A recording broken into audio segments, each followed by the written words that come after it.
Ako po si Romar, operator ng DTF dito sa branch ng Robinson's Place, Pangasinan.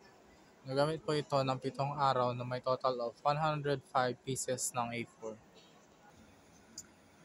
Ito naman po ang printer head. Ang huling palit po nito ay noong January 31, 2025. Ito naman po ang capping na may 90% good condition pa po. Head clean.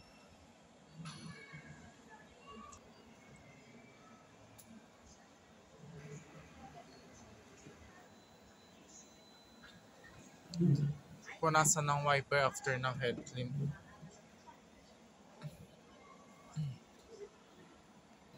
Nozzle test.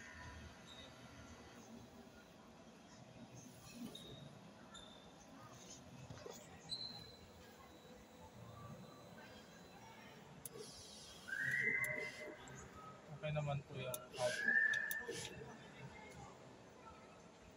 Ink system, tama lang po ang level. Waste stock na linis noong May 8. Ito po ang AVR. Ito naman po ang ground wire. Ito naman po ang aming stock na used and unused. Ito naman po ang aming nagamit this month of July.